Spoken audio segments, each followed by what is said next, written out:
ഇപ്പൊ മനുഷ്യന്റെ മോചനത്തിന് മനുഷ്യർക്കൊപ്പം നിന്ന് പൊരുതുക, പോരാടുക, മനുഷ്യർക്കൊപ്പം അടിയുറച്ചു നിൽക്കുക എന്ന ഏറ്റവും കാലികമായ ഒരു മുദ്രാവാക്യമാണ് ഈ യാത്രയ്ക്ക് വേണ്ടി തെരഞ്ഞെടുത്തിരിക്കുന്നത് എന്നുള്ളത് കേരളം നന്ദിയോടെ സ്മരിക്കും എന്ന കാര്യത്തിന് സംശയം വേണ്ട. കാരണം നേരത്തെ സൂചിപ്പിക്കപ്പെട്ടതുപോലെ തന്നെ ഈ വരുന്ന 10,000-കണക്കിന് ആളുകൾ അവരുടെ ഹൃദയത്തിലേക്ക് ഒഴിച്ചു കൊടുക്കുന്നത് ഏതേലും വിഭാഗീയതയുടെ എരുതിയല്ല, അവരുടെ തലച്ചോറിലേക്കും ഹൃദയത്തിലേക്കും പകർന്നു കൊടുക്കുന്നത് സഹജീവികളെ ചേർത്ത് പിടിക്കാനുള്ള കരുണയുടെ സന്ദേശമാണ് എന്നുള്ളത് നാടിന്റെ നിലനിൽപ്പിന് തന്നെ പ്രാധാന്യമുള്ള ഒന്നാണ് എന്നുള്ളത് തിരിച്ചറിയുന്നവരാണ് ഈ ജാഥയ്ക്ക് പിന്തുണയുമായി കടന്നു വരുന്നവർ എന്ന കാര്യത്തിനൊരു സംശയം വേണ്ട. ഞാൻ ദീർഘമായി കടന്നു പോകുന്നില്ല. മനുഷ്യർക്കൊപ്പം എന്ന മുദ്രാവാക്യം എത്ര സംസാരിച്ചാലും അതിരുകളില്ലാതെ സംസാരിക്കാൻ കഴിയുന്ന, എത്ര ഇടപെടലുകൾ നടത്തിയാലും പരിമിതികളില്ലാതെ ഇടപെടാൻ കഴിയുന്ന ഒരു സന്ദേശമാണ്.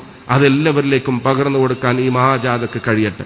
1-ാം തീയതി ആരംഭിച്ച് 3-ന് നമ്മുടെ ജില്ലയിലേക്ക് കടന്നു വന്നിട്ടുള്ള ഈ ജാഥയ്ക്ക് ബഹുമാന്യനും ആദരണീയനുമായ ഉസ്താദിന്, പ്രിയപ്പെട്ട പണ്ഡിത ശ്രേഷ്ഠർക്ക് നമ്മുടെ നാദാപുരത്തിന്റെ മണ്ണിലേക്കുള്ള ഹാർദമായ സ്വാഗതം ഒരെളിയ ജനപ്രതിനിധി എന്ന നിലക്ക് ഞാനും കൂടെ ഈ വേദിയിൽ നേരാൻ ആഗ്രഹിച്ചുകൊണ്ട് പ്രമേയത്തിന്റെ വിശകലനം ഉൾപ്പെടെയുള്ള കാര്യങ്ങൾ ഈ വേദിയിൽ നടക്കാനിരിക്കുന്നുകൊണ്ട് നിങ്ങളുടെ എല്ലാവരുടെയും അനുമതിയോടെ സംഘാടകരെ ഏൽപ്പിച്ച ഉത്തരവാദിത്വം കാസർഗോഡ് മുതൽ തിരുവനന്തപുരം വരെ ജനുവരി 1 തൊട്ട് 16 വരെ നടക്കുന്ന ഈ മഹായാത്രയ്ക്ക് മനുഷ്യർക്കൊപ്പം എന്ന ഈ മുദ്രാവാക്യത്തിന്, അതിന് നാദാപുരത്തിന്റെ മണ്ണിൽ നിങ്ങൾ നൽകിയ ഉജ്ജ്വലമായ സ്വീകരണത്തിന്റെ ഔപചാരികമായ ഉദ്ഘാടന കർമ്മം